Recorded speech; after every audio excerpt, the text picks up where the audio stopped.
let's look at what alternative dispute resolution is. What does it entail? And which mechanism is most appropriate in situations like this, like the one we have on ground? I think alternative dispute resolution oftentimes is when you decide not to use the conventional legal system, in addressing grievances, and then you decide to use alternatives. And some of those alternatives can be issues around mediation, among conflicting parties and all that. But I think that what we have now really is not the use of this term alternative dispute resolution in real sense of it. Here we are talking about issues around state-citizens relations.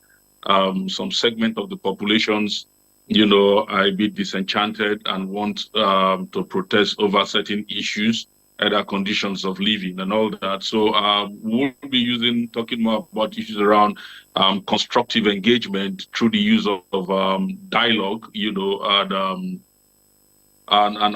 mutual conversations, where parties try to address their respective positions, and all that.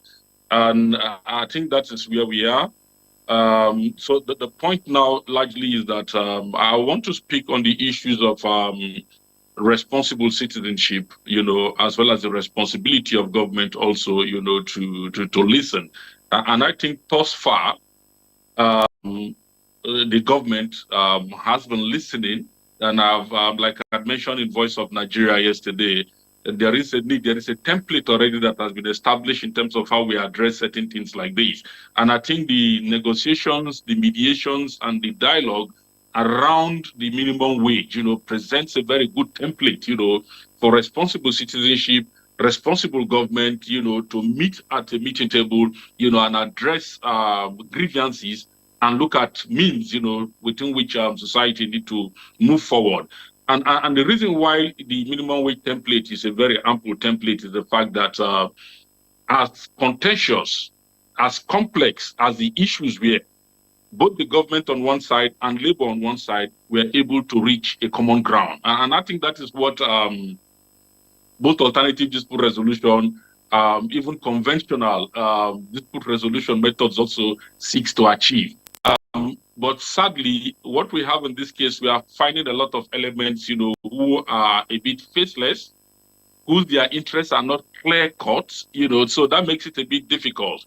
And that is why you find all the apparatuses of the states, coming out, to offer some kind of advice, some kind of warnings, that this path, if you go through this path of protest, we're likely going to lead to violence. And I think that is so because from antecedents, and precedents around protest, in Nigeria, it is clear that hoodlums, miscreants, and other fifth columnists, they take advantage of protest and it leads into violence.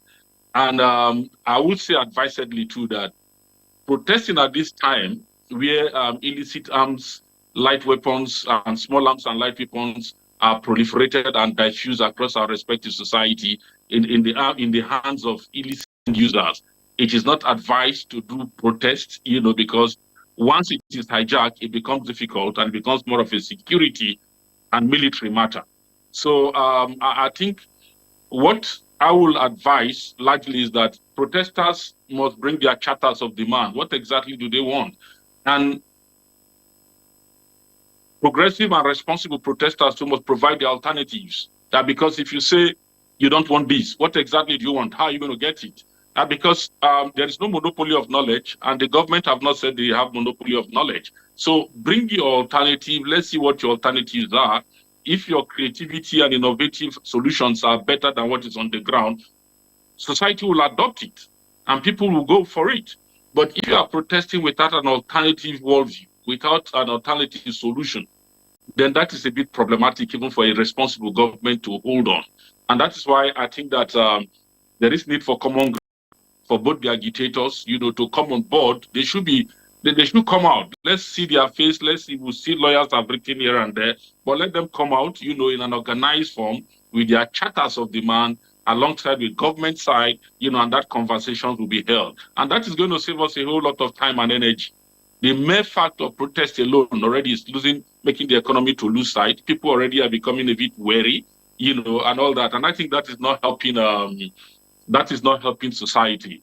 Protest that sets to help society, must come with its own alternative and must be constructive in nature, must be responsible in nature. And I think that both government, they will meet at one side. So I think that is the point, I need to make at this point, and then allow my other panelists, to make their points, and then we'll continue the conversations. Thank you. Professor Chogu, thank you very much.